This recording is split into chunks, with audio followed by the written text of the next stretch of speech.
Okay, I think we're ready to start. So, good afternoon, everyone. My name is Melissa Kelsey, and I'm the PAIRS team lead.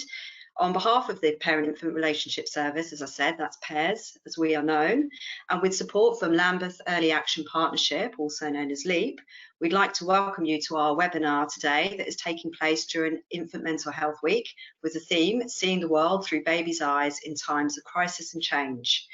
This theme is really important as we are also presenting during a pandemic and have witnessed in America an act of violence that has traumatized people around the world.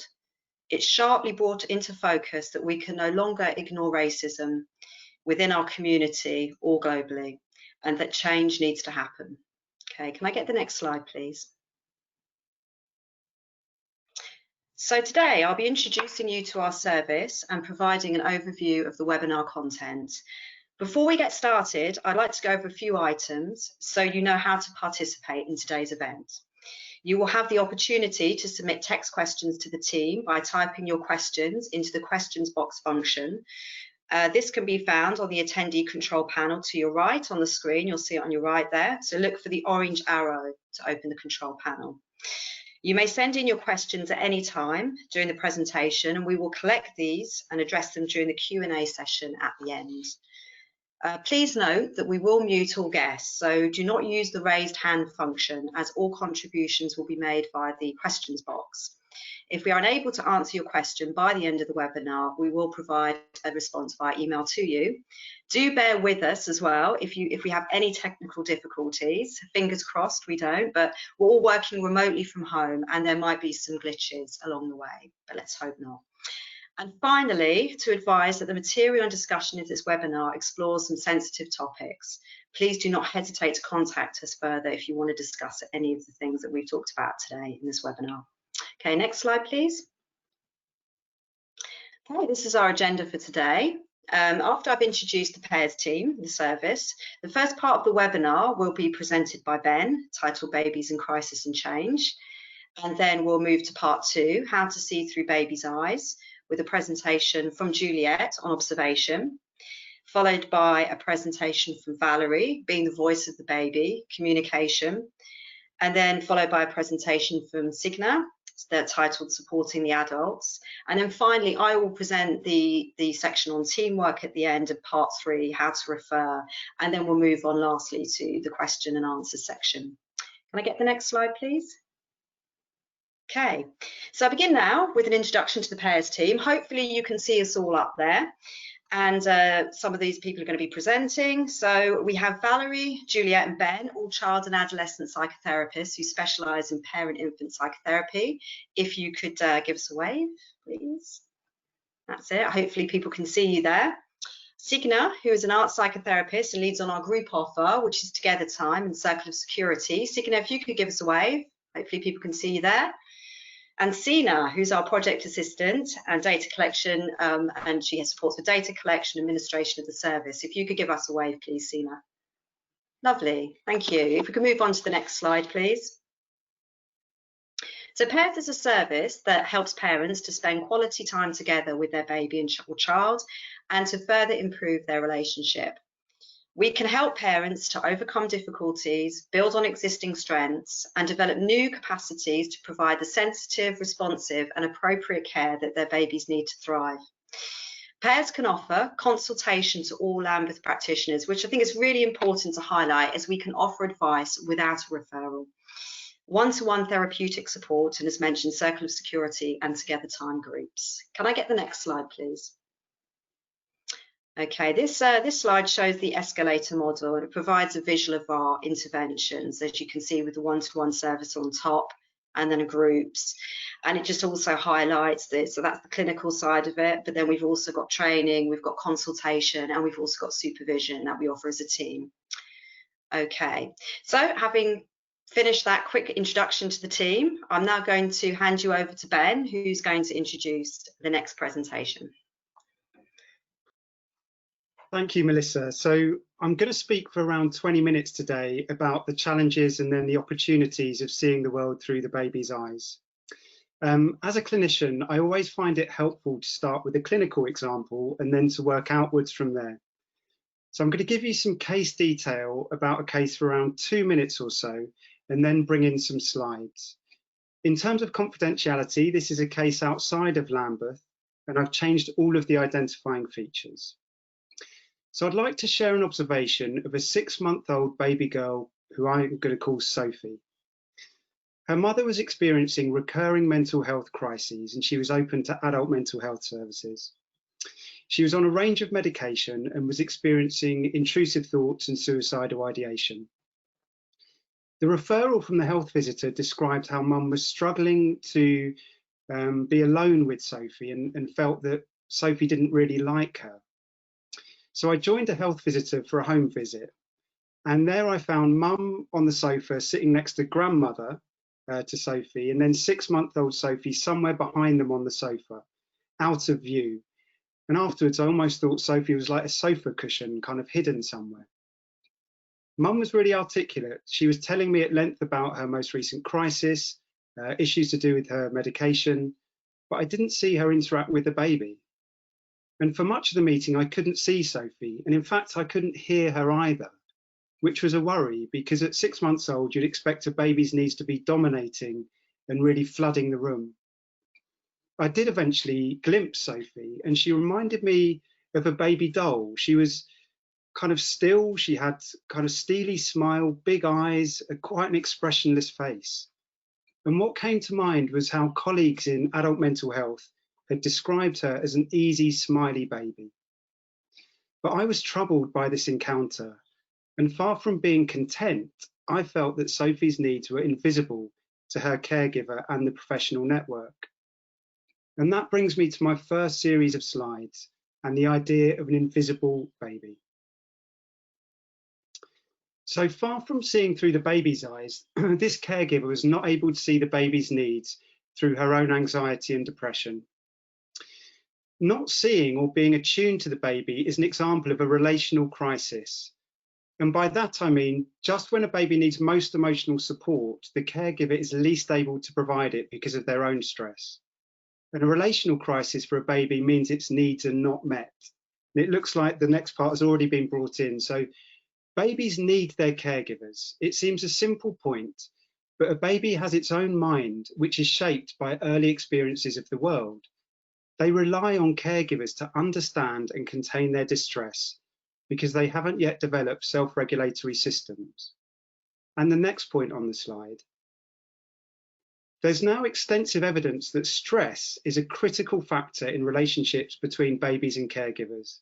So babies, including in utero, are negatively affected by the stress of their caregivers. And during stressful life events, caregivers are less able to be attuned with their baby. So here we can see how a crisis of any kind can cause a relational crisis for a baby. And I'd like to show a 2-minute video which illustrates how this can impact on brain development.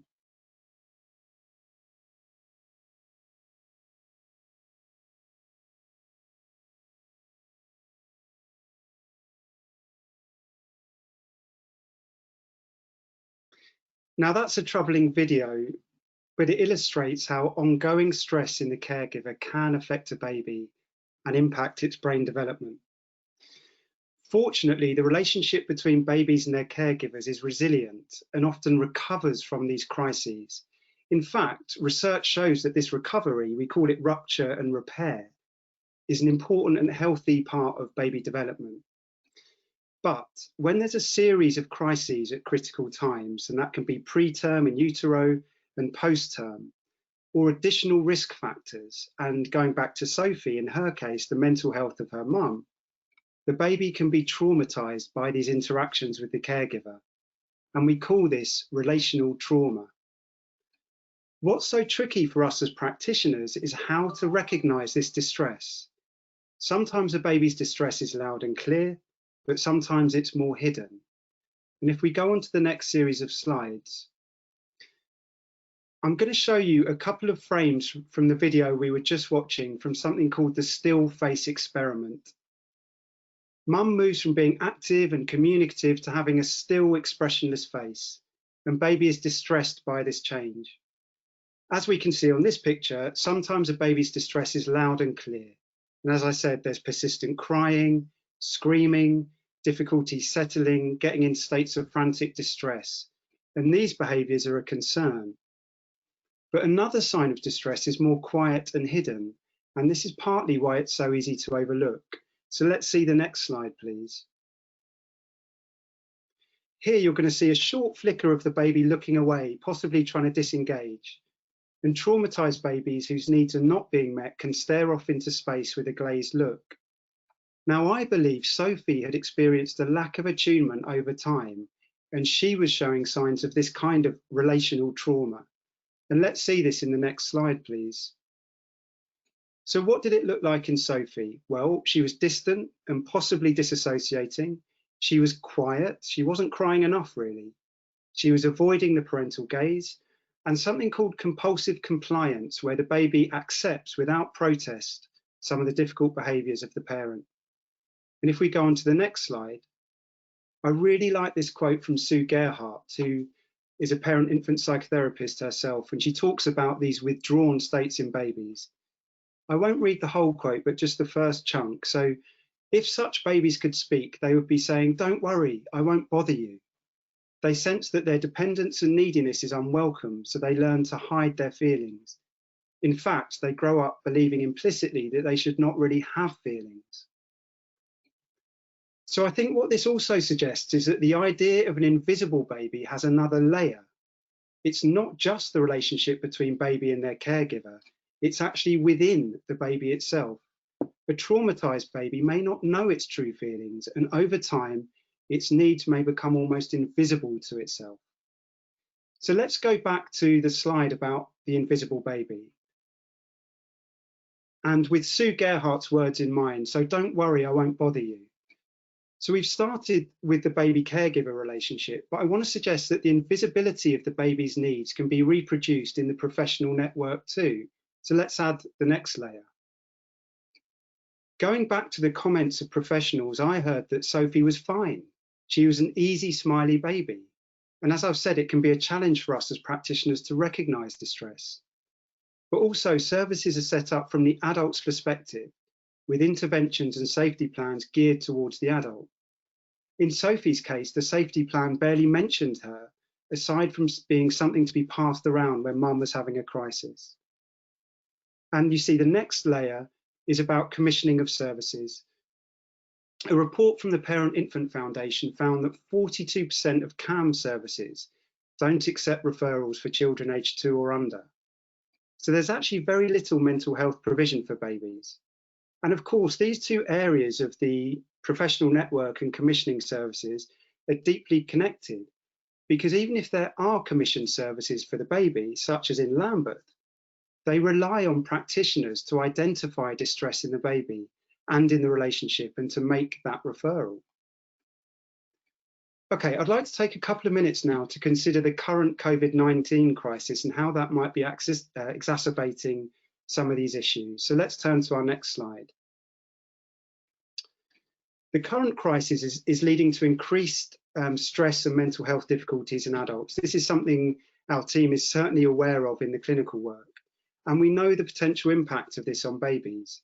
So 2 recent reports from the WHO and the RCP point out that while COVID-19 is in the first instance a physical health crisis, it has the seeds of a major mental health crisis.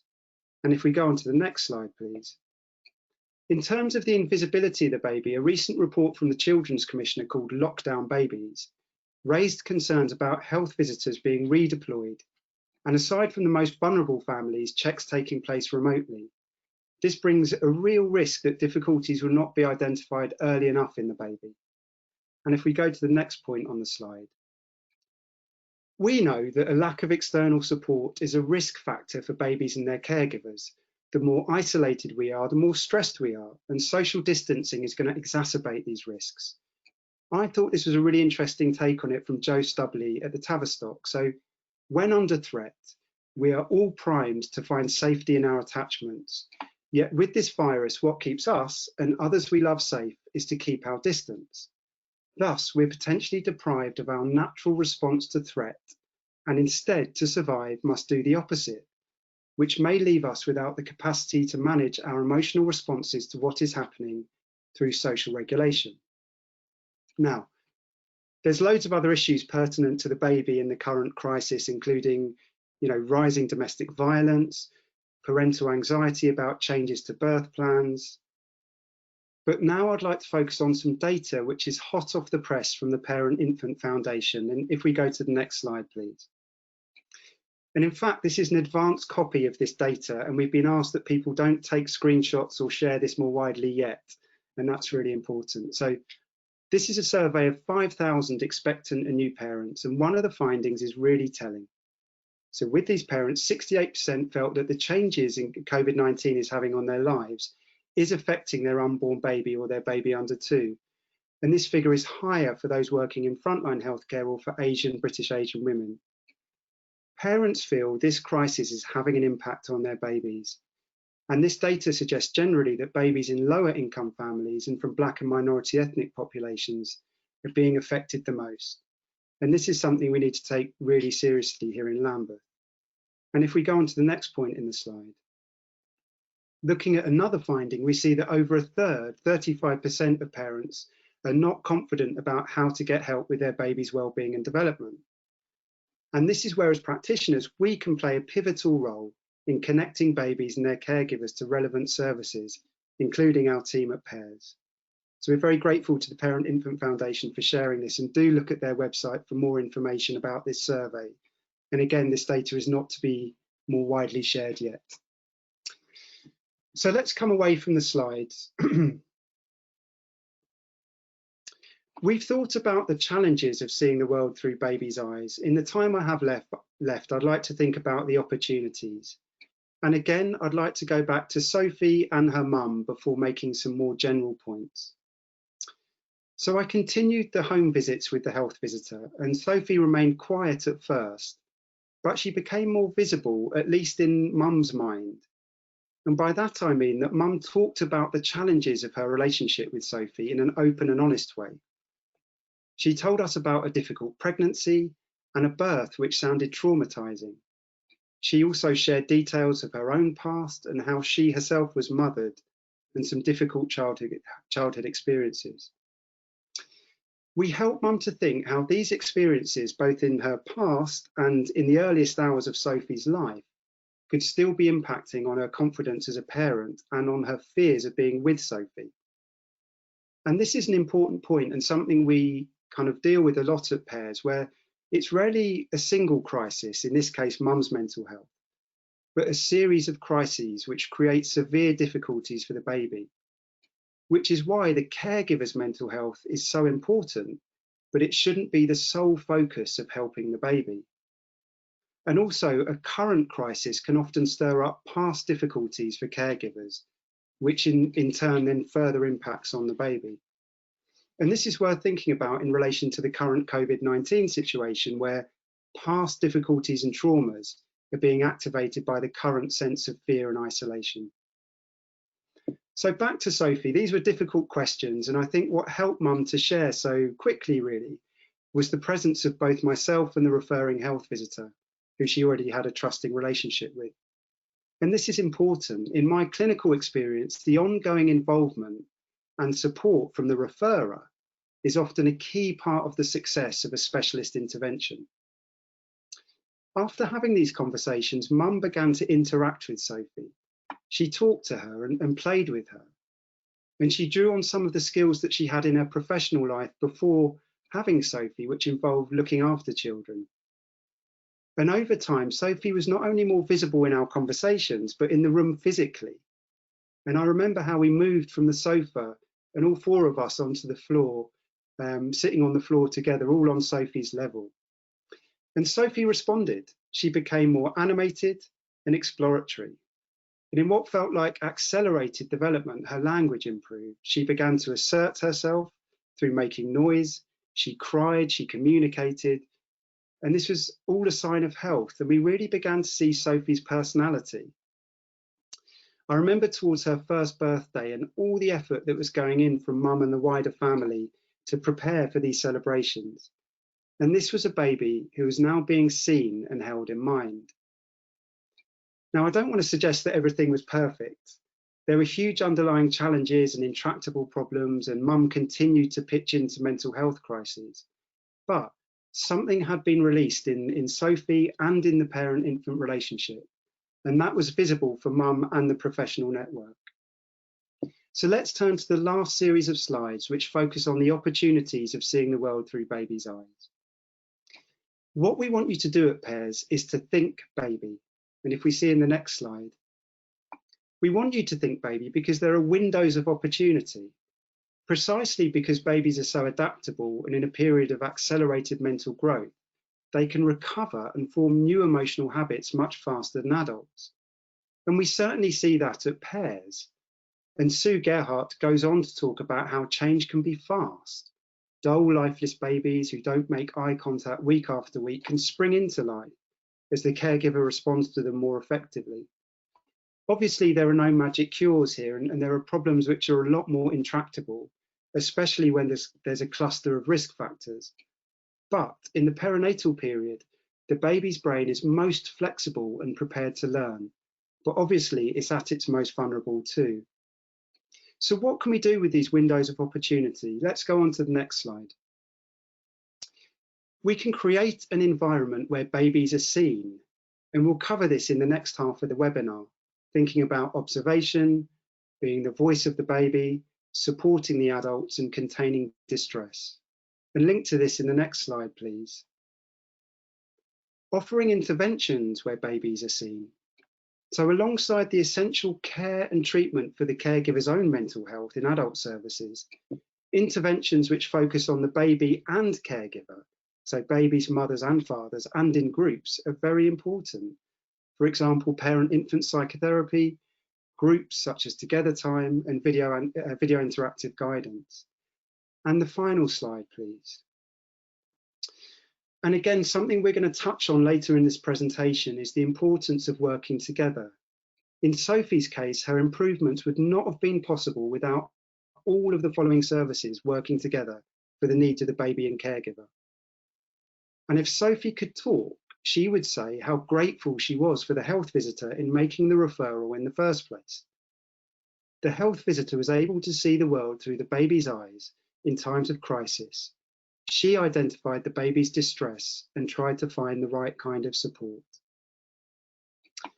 So thanks for listening, and I'm now going to hand over to my colleague Juliet Flower, who's going to be talking about the importance of observation. Thank you.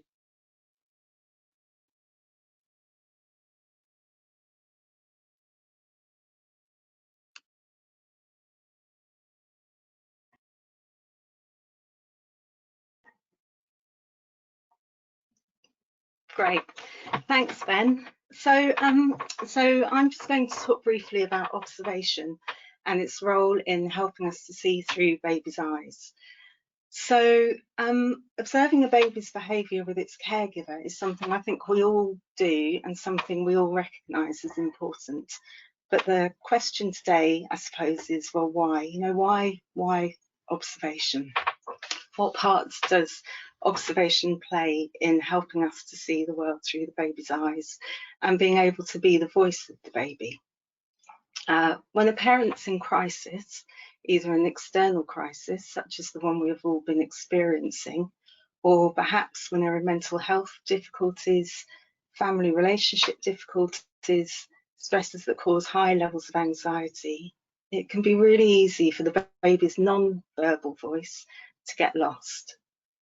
But with detailed observation, we can get to know a bit of what's going on inside the baby and maybe then be able to see the world through their eyes.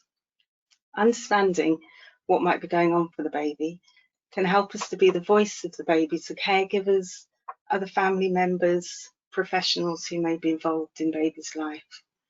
Hopefully then bringing some understanding and enabling repair of a relational trauma, as Ben has just described. So can we have slide 2? Thank you. So what is it that we're doing when we're observing? Well, what we're really doing is watching and listening, and importantly feeling, trying to feel our way into the baby's world. So not just using what we see, but also what we hear, what we feel, to make sense of a baby's often subtle non-verbal cues. So I'm just going to play you a really short clip of a mother and baby talking together so that we can all kind of do some observing together. We're not going to be able to talk about what we see, but because there's not really enough time, but just let's take some time to kind of actively notice this baby, her responses to her mother, how the interaction makes you feel, and what this might tell you then about the baby's state and her relationship with her carer. And I think this mum is Brazilian, and she's saying something like, shout for your daddy, tell him to come and talk to you. Say, come on, daddy, come and talk, otherwise I'll get sad and cry.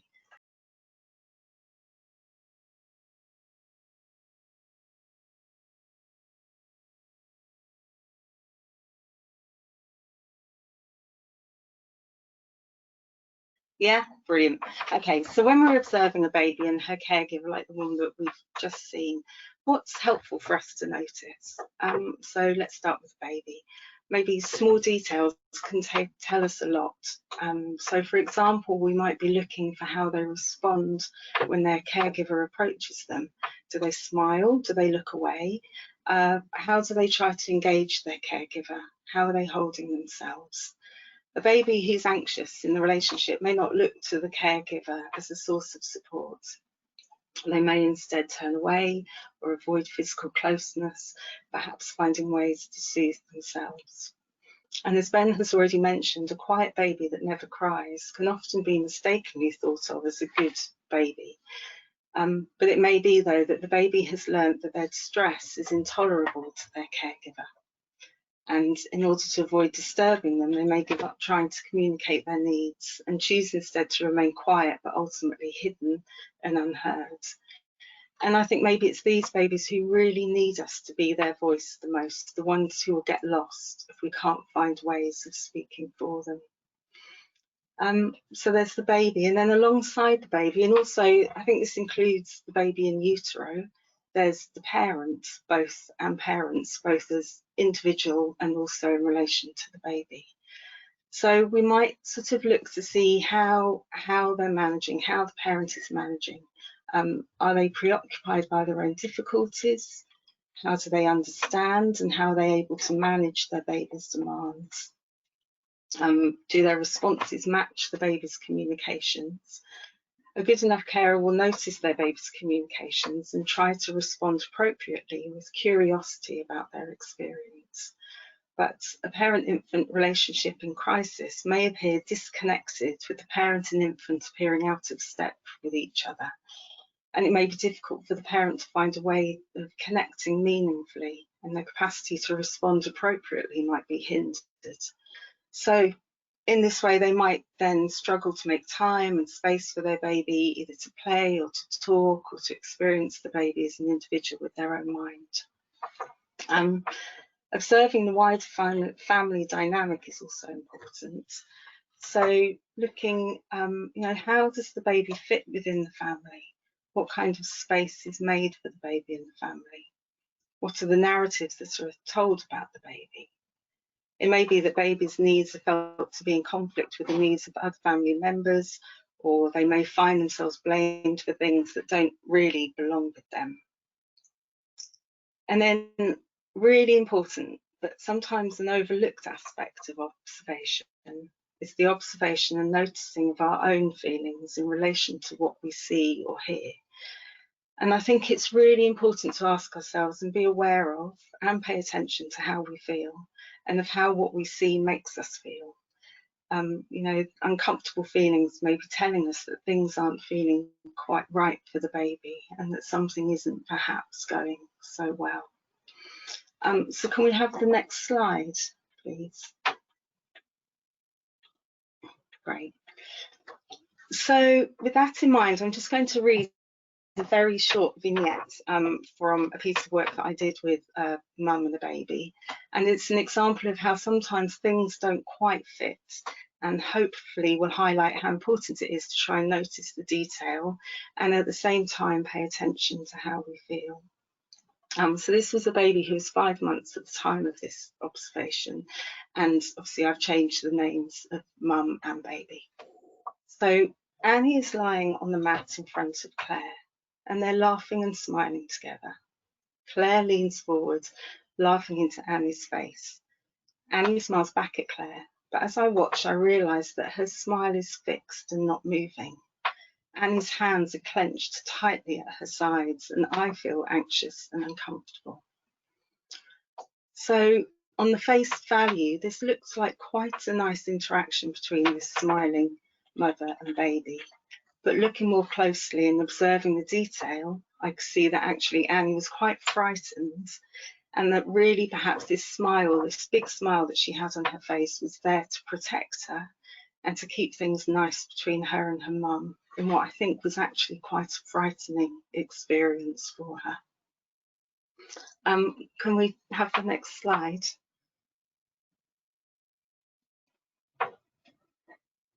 Thanks. So, close observation doesn't come, however, without its challenges.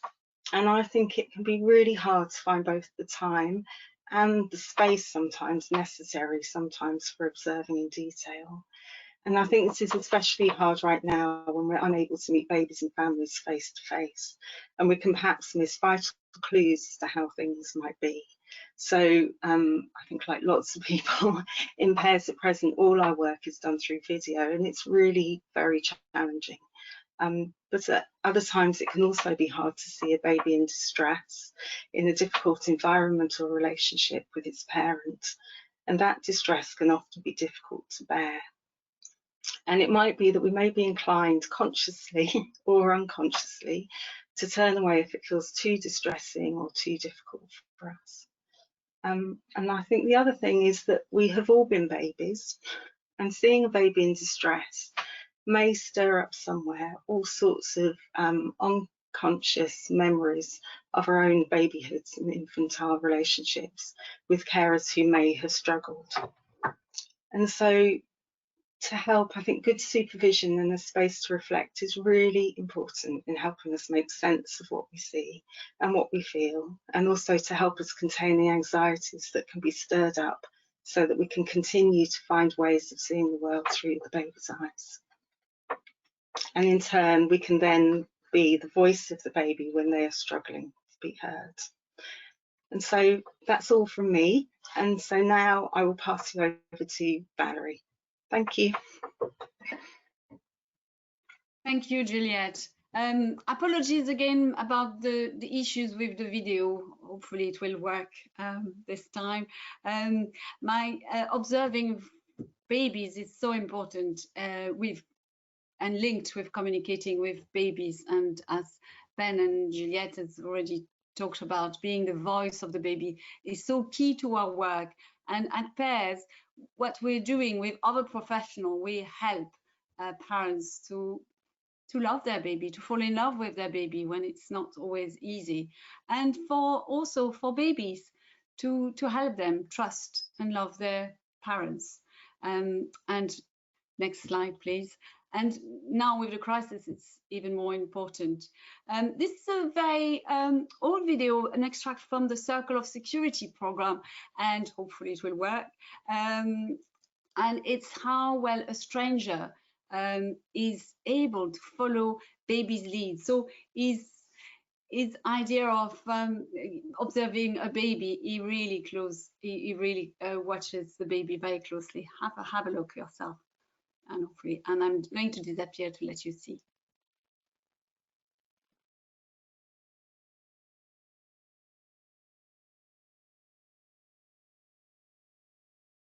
Watch how this child responds to someone she does not know, as she struggles with the fact that her mother has just left the room.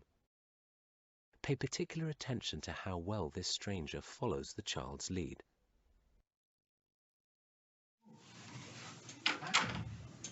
Your mommy went away, yeah.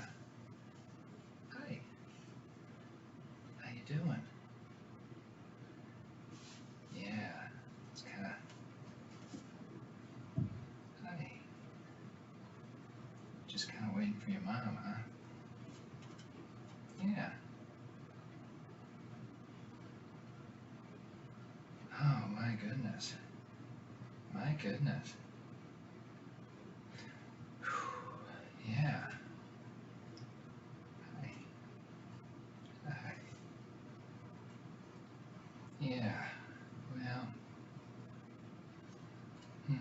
Should be back in a little while. Yeah.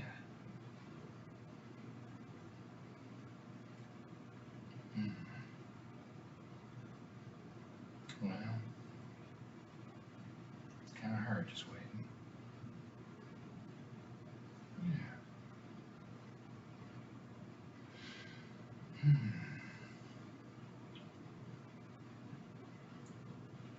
Yeah.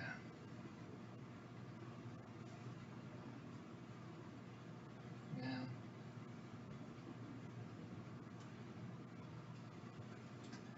Hi. Hi.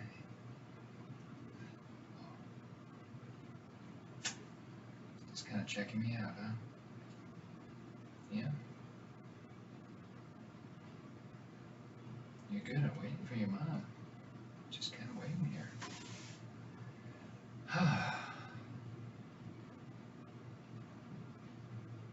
Yeah. Pause and talk about what this might have been like for the stranger and the child.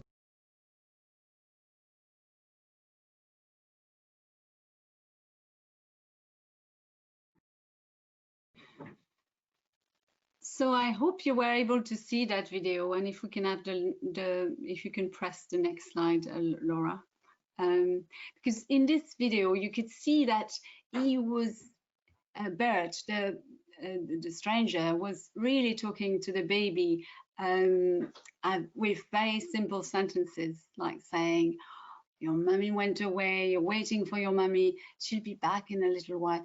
So he was putting things into words, and it was really helping the baby to feel heard and to feel acknowledged. And it made that baby, it was a her actually, baby girl, make sense of what was going on.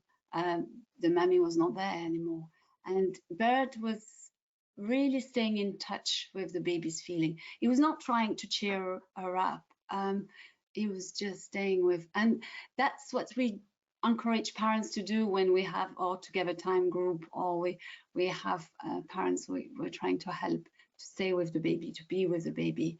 And of course, there was lots of non-verbal communication, lots of things that are more subtle, non-verbal cues, as Juliette was describing in her observation slot.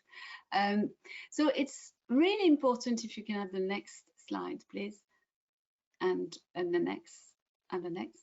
There we are. It's important to have a narrative for the baby, even before the birth of the baby. We talked about talking to the bump, and also warning the baby, telling babies about changes in routines, changes, appointments. Oh, we're going to have this jab, and something is going to happen, and then it doesn't come as a surprise for the baby.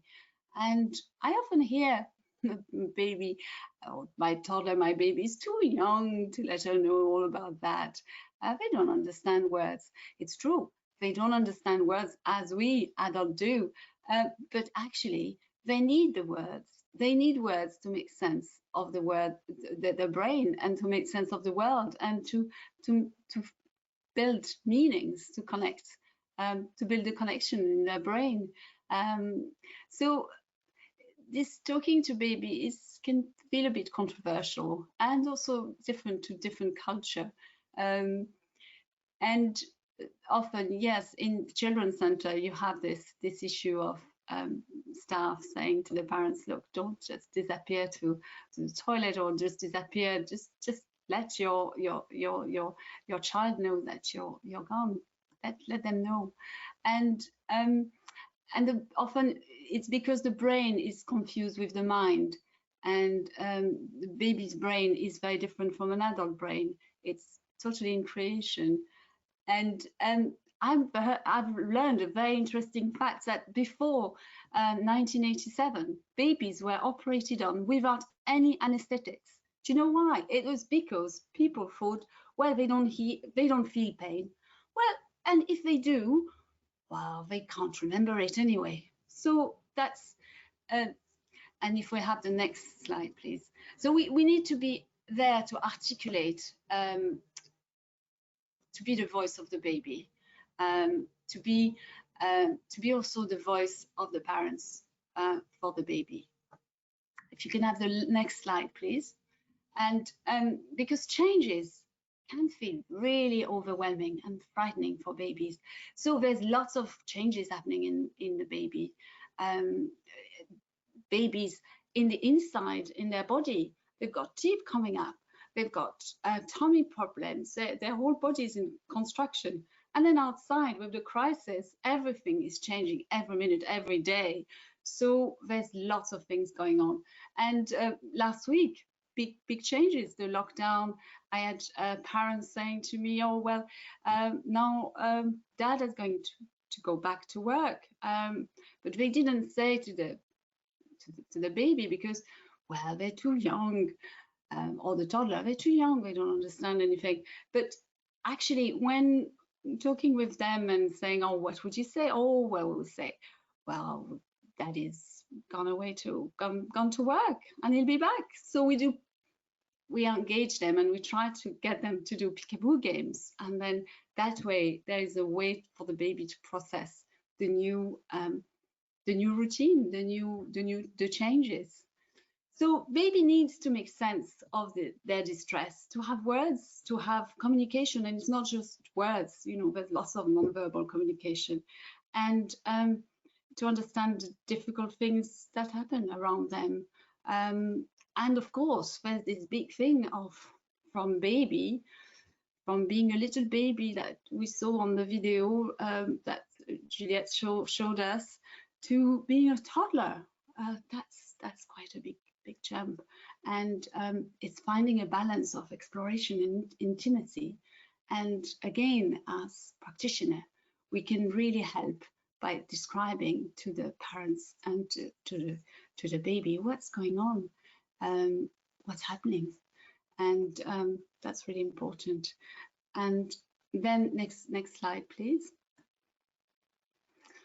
In this slide, it's just an illustration. It's a lovely drawing by from the book from Gilles Jones and Alexandra de Remetria, Finding Your Way with Your Baby. It shows how you have this attunement, and in the video with the Brazilian baby, you could see they were they were really in it together at the right time, and it's a real treat when you are communicating at the same time. And we only need 30%. That's what Tronic and his assistant found out, that 30% of attunement is enough. So you don't have to be totally attuned all the time. That would be wrong, actually. And next slide, please. So in this video, we're going to see a bit like the Brazilian video, but this baby is 19 months old, so it's a bit older baby, and it's a joyful conversation, again, like with Juliette's video. So I'm going to disappear again to let you watch.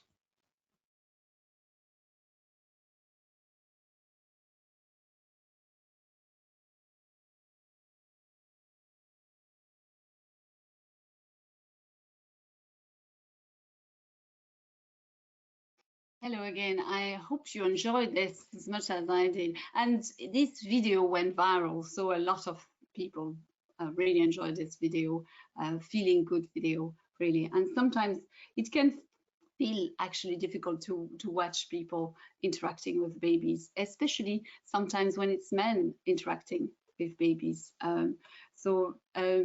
Next slide, please. What we also want to say is that this work we're doing at Pairs, we're not doing it on our own. There's lots of professionals involved around the family and the baby, and sometimes the baby's voice feels too scary to voice, and sometimes people feel, oh, if I start being involved with voicing the baby's voice, I will have too much involvement. And actually, it's the opposite.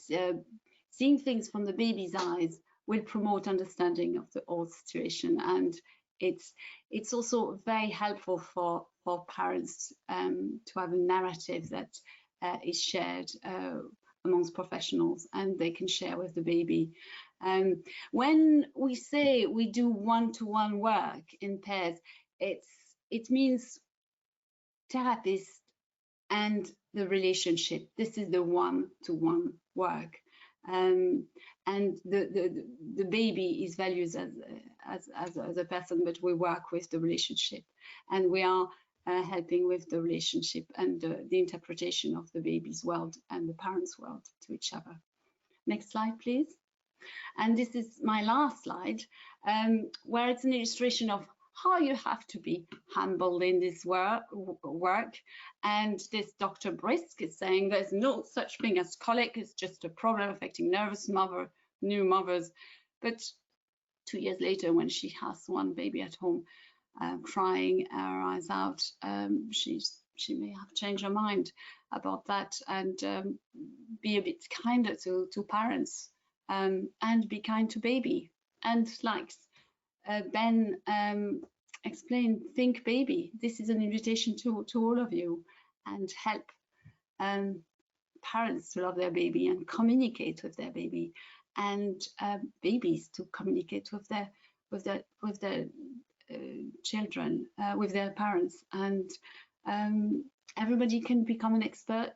Like Juliette was saying, everyone was a baby once, and it's worth it. If you can recall Sophie's story, she really became alive after the intervention. So thank you very much, and I'm going to introduce my colleague Signa, who is going to talk about working with professionals and supporting adults. Thank you. Thank you, Valerie. I will start my part of the presentation with a clip from a Channel 4 documentary, Help Me Love My Baby. And this will be on a slightly different emotional note. So we'll see a snippet from the first session of a parent-infant psychotherapy. And you will see the therapist Amanda Jones communicating with both the baby and the mother. And this is how pairs would work too.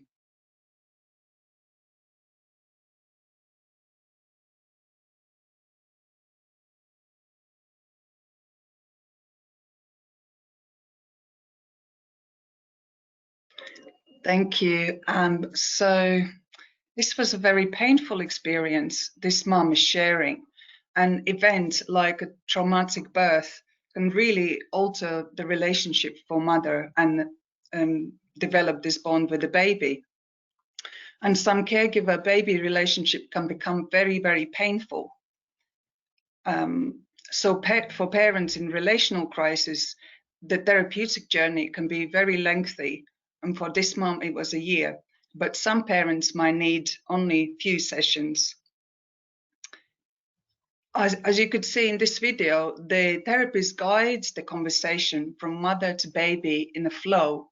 And while she talks to the baby, she's gently stroking her, helping the baby to process what she's saying, using touch, her gaze, as well as her voice and the tone of her voice. And you see the baby is very engaged with that conversation.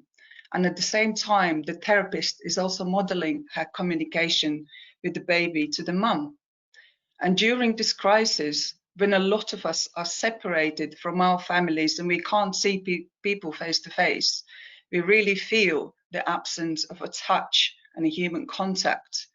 I'm certainly missing hugs from my friends and family and feeling the impact in my body. And so it highlights the importance of parental touch for the baby. We know from neuroscience that affectionate touch is how our biological system communicates to one another and tells us that we are safe, that we are loved, and that we are not alone. And therefore, it is very important for parents to continue to offer their baby affection and lots of positive physical contact that would help baby to feel safe and loved.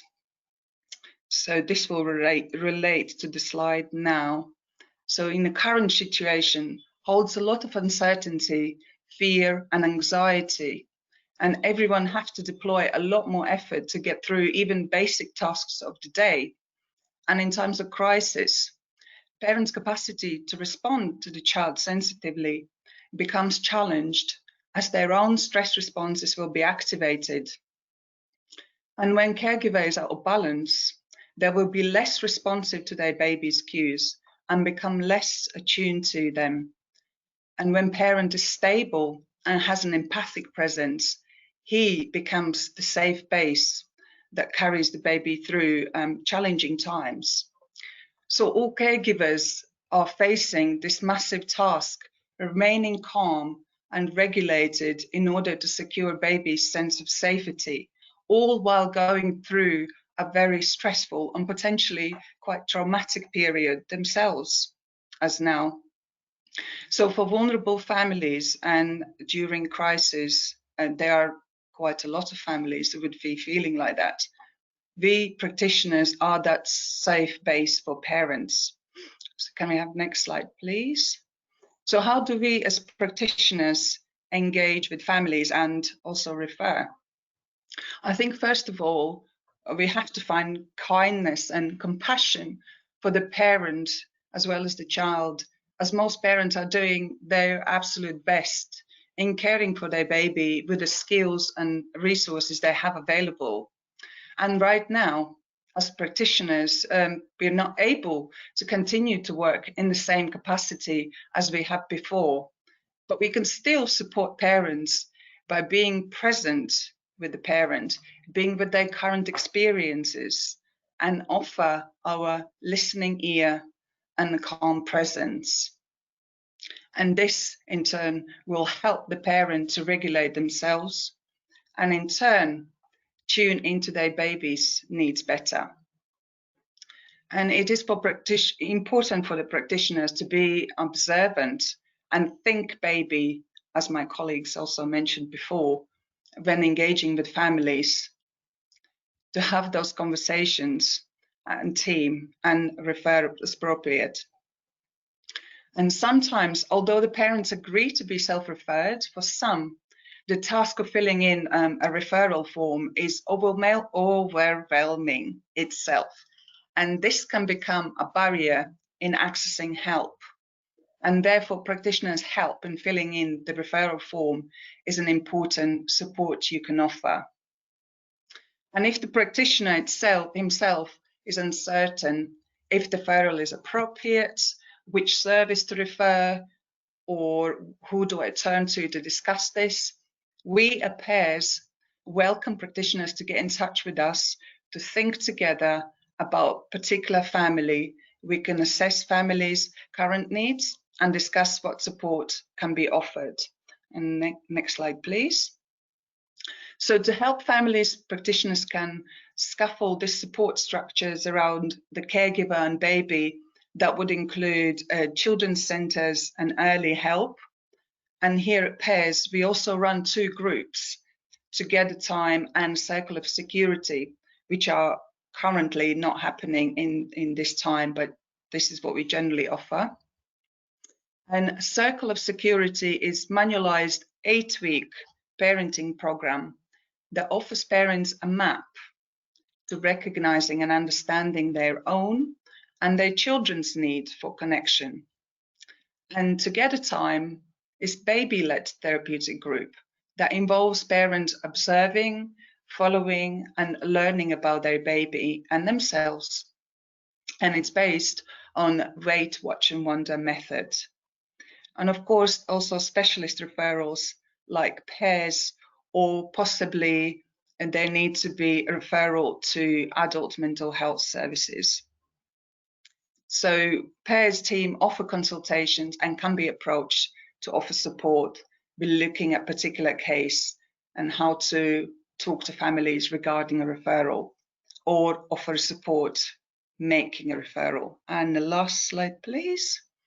And I would like to also mention and speak about role of supervision, as both Juliet and Ben and also Valerie commented how important it is for us in order to help families that we ourselves also need to be held in our practices, because working with distressed babies can be very difficult and challenging, and it is important for practitioners to find a support system that would allow them to reflect on their experiences, think of the challenges of the work, and allow thinking space to come up with alternative ways of working. And also it's a space to connect to other professionals, so you can share your experiences and learn from one another. So with saying that, I will pass you to my colleague Melissa, and she will continue speaking about teamwork. Thanks, Signa. That's great. Thank you very much. Okay, I'm mindful of the time, so I won't labour on too long. But this section is on responding to what we see, the teamwork section. So babies need advocates. Building upon the other presentations that you've heard, we want to make the baby really visible. So to do this, we need to build a team around the baby. Therefore, when I'm talking about a team, I'm talking about a multidisciplinary team that includes the pair teams, the family, and the pairs team, the family, and other professionals, such as some of you that are watching. This is, of course, not always easy. It requires professionals to be curious about the baby, to listen, to recognise and acknowledge difference, to reflect and work together with the carers and other professionals. It is challenging to talk to parents about difficulties in their relationship with the baby, and I think we've touched upon that already. So, as Signa mentioned, it's important to action that curiosity, seek consultation and advice, hold the baby in mind, and support consent for referrals where appropriate.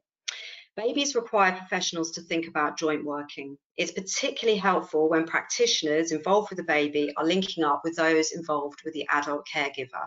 So if we can move to the next slide, please. Babies often have fewer services that are visible and around them. This diagram, if we would just like to just show the little eyelashes there of the eye. This diagram highlights some of the many services that are available in Lambeth that could be available to babies and their families. There are, of course, many more, so I'm not able to put all the services on there, but I think you kind of get the message there. We want to work with these professionals. For example, we recently worked with the IPTT team, that's the Integrated Psychological Therapy team. And we can also work with services such as IAPT, which is improving access to psychological therapies, and community mental health as some examples. We will work, in fact, with all professionals where we can, consulting and meeting to share consistent information with families and joined up care plans that will support better outcomes for babies and their caregivers. So, all in all, there is a possibility to build a supportive team around the baby to see the world through their eyes. Okay, can we have the next slide, please? So moving on to the final part of the webinar, we had wanted to show you a video that's narrated by a baby born in the 1920 during a pandemic, and we'll make this available to you after the webinar along with the other videos that you might have missed due to some of those technical difficulties. So to summarise, we've also produced a resource that accompanies this webinar. It's called Seeing the World Through Baby's Eyes in Times of Crisis and Change, a resource for practitioners. And we will email this out afterwards as well, and you'll also be able to find it on the LEAP website, which is just down there, but we'll send it all to you via email. Okay, next slide, please. And lastly, how to refer. There does not need to be a clinical diagnosis in the adult or child for families to be eligible to our service. To be clear, pairs offer telephone consultations to all Lambeth professionals, so please do get in touch. We are accepting referrals from local professionals and self-referrals from parents, and currently we can offer one-to-one support via phone and by video. So please do call. You've got the telephone number there. We've also got the email address, and you can find the referral form on the LEAP website as well. Okay, so thank you for listening, and I hope you found it informative. We are now going to begin answering questions submitted during today's presentation. As a reminder, you can continue to submit questions through the questions panel, and we will try to answer as many as we can during the time permitted. So if the team would like to come back in, and I'll hand over to Sina, who's been overseeing the questions coming in. Thanks, everyone. Thank you so much, Melissa. I think we've got time for 2 questions. I'll begin the first question now. So it's relating to Ben's case study of Sophie. The question is, would an earlier referral from maternity or her midwife, would it have made a difference? Does anyone want to take that? Ben, perhaps? I'm certainly happy to start, and if someone else can pitch in. But I mean, undoubtedly, the earlier the referral, the better. In this particular case, and what we quite often find is that, I mean, there were a lot of services involved. So with Sophie, you had, well, with Mum, you had adult mental health, you had the home treatment team, you had the health visitor, and actually, it wouldn't have been possible necessarily to start that intervention earlier. Having said that, we were made aware of the case before we started the intervention. And what my role in that situation was actually to be consulting to, I remember, the care coordinator in the adult mental health team, and also the health visitor. So really the pair's role is sometimes behind the scenes, working in the network, and to sometimes prepare the parent, caregiver, mum or dad, for it to be okay to make a referral. Because actually, in that particular case, Sophie's mum would have found that hugely persecuting, and it may have really raised the anxiety for her. What are you saying? That I'm not a good enough mother? What's going on? So in this first instance, it was really important for us to be supporting the network. And then it was really the health visitor that gradually introduced the idea of a parent-infant service. And then it felt kind of the right time. And I think also it's important really for because talking about early referrals and with midwives and people that are working with parents kind of when babies are in utero, just in terms of finding some reflective space, consultation, supervision, to help to begin to see those early signs of distress in the relationship really between caregivers and their babies in utero. I'd invite, I don't know whether anyone else wants to add anything, but I would say the earlier the referral, the better, even if we don't accept it at that stage, or if we don't feel it's quite the right time. It's good to know about a case. I think, yeah, I'll just add a little bit. I think I was thinking something along those lines really, Ben, and kind of echoing that idea that, I think we've talked a lot about kind of observing babies and infants, but actually those observations can start really early when the baby's in utero, because the relationship is already beginning to build up and be developed. And so in terms of early referrals can be made, much, much earlier on occasions. Okay, thank you both. I will now go on to the next question, and this is from one of our CLAMS colleagues. So that's the Child Looked After's mental health service. And she's asking if we could talk a little bit about how to prepare babies or toddlers in times when they might be going into care or changing placements when they are a looked after child. So is anyone in the panel wanting to take that? Yeah. Okay, Valerie, go ahead.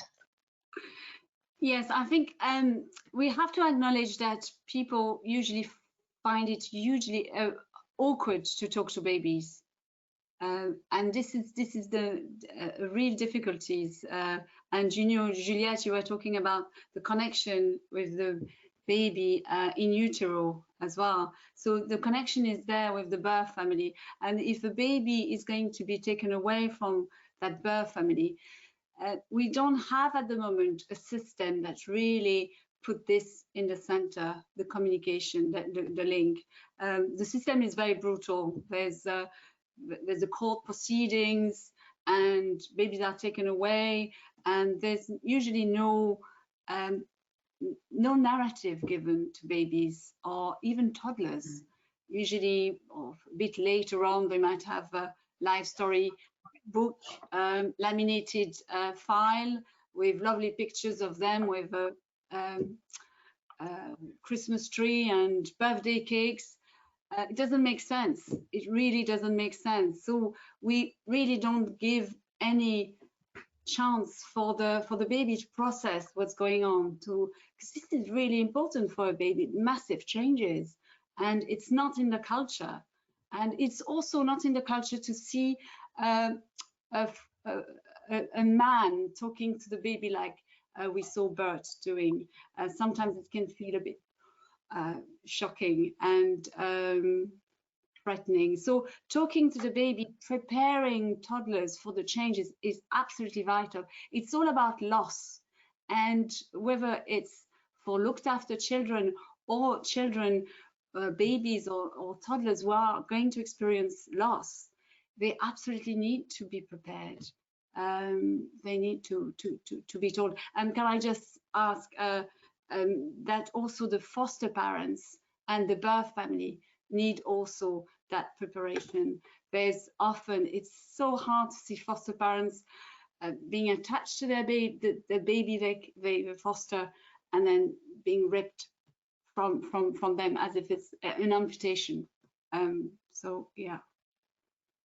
Could I just add something to what Valerie said? And Valerie, please pitch in again. But there's a really wonderful resource developed at the Tavistock called Watch Me Play. So Watch Me Play, and it's a kind of framework for helping foster carers and the professional network to really understand and to see the world through baby's eyes in transition.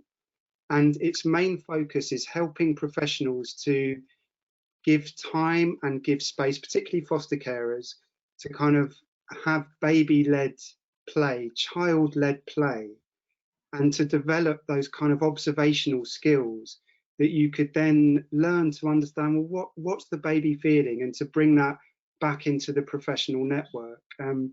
I don't have the website link, but if you were to Google Tavistock Watch Me Play, I would really recommend that. And I think that's good for children looked after, but also generally for parents and carers. And quite a lot of at Pairs, we run a group called Together Time, which is based on these principles of watch, wait, and wonder.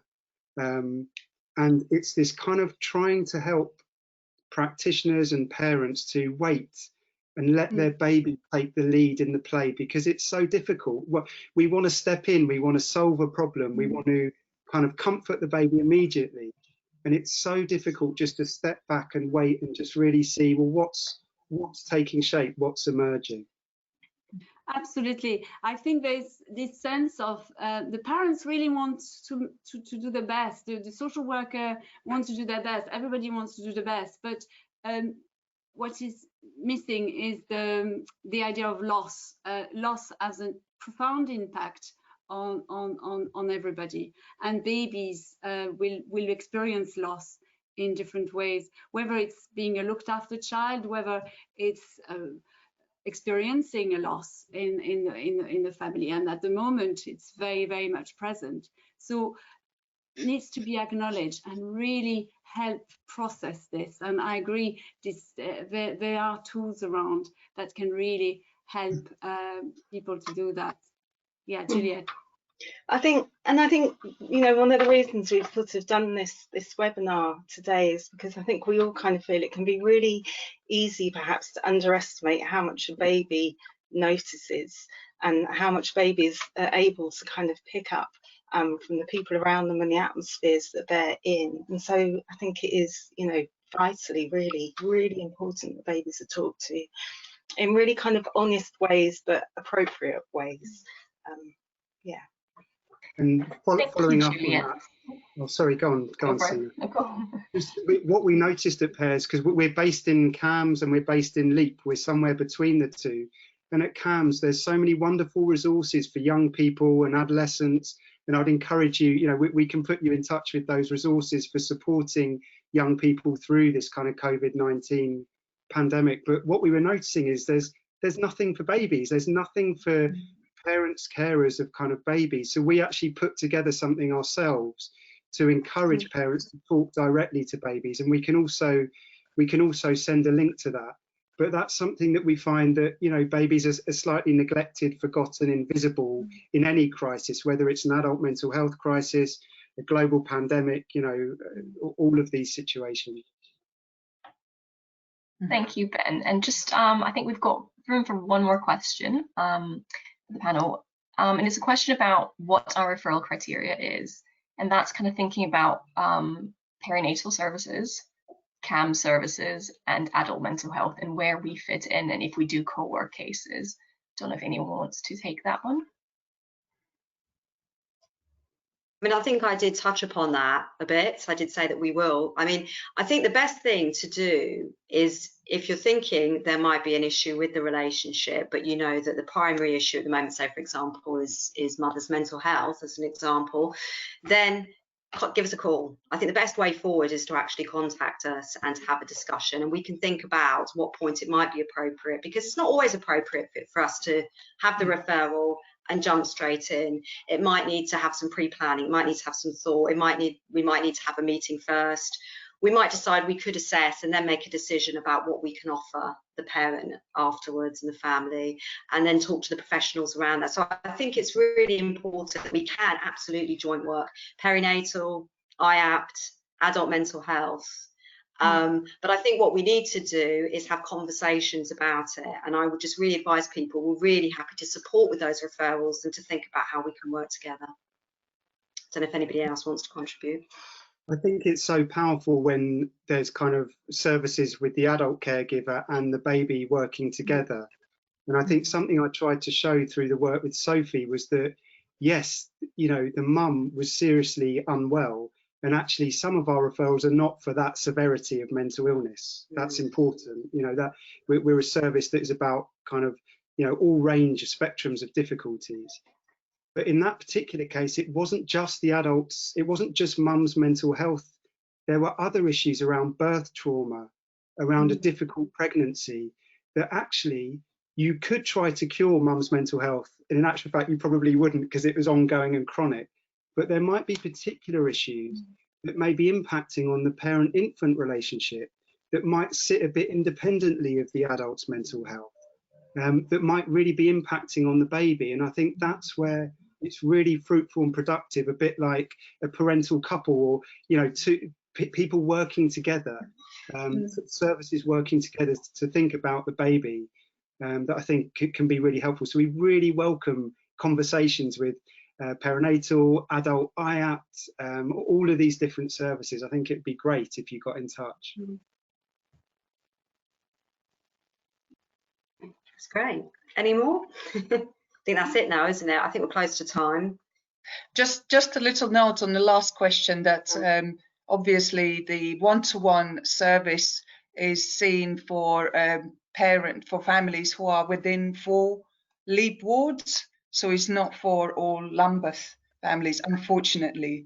Other services like the groups, we could a little bit expand, but the one-to-one service for sure, isn't it, is only for LEAP 4 wards, which is Cold Harbour, Vassal, help me out, what was the other 2? Stockwell and Tulse Hill. Yeah. Yes. Just a little note. And I think also sort of following on from that a bit as well is that we do, you know, we're also quite strongly linked in with CAMHS, and we do have a sort of referral kind of pathway into CAMHS as well. So, you know, anything that is referred to us that we don't feel is appropriate, we do try to find kind of other places for it to go to, and one of those might be CAMHS. And we're trying to develop the adult mental health link as well, you know, having worked with family therapists recently. The IPTT is, we really, it's so much more productive when we have that link with different services. Okay. Well, thanks everyone. If there's any other questions that come through, or you think of anything afterwards, do drop us an email and we'll try and respond to those after the webinar. And I think that brings us to the end of this. I would like to thank the presenters, Ben, Juliet, Valerie, Signa, and to Sina Fogg and to Laura Morton, our behind the scenes support. Thank you so much for attending today's webinar. We would appreciate your feedback and comments about today's event. So once you leave the webinar, you will receive a follow-up email with a survey. If you could complete that, that would be great. And then on behalf of the parents, thank you for joining us today, and have a great rest of the day. Thank you. Thank you. Thank you. Bye. Thank you, everyone. Bye. Bye. Bye.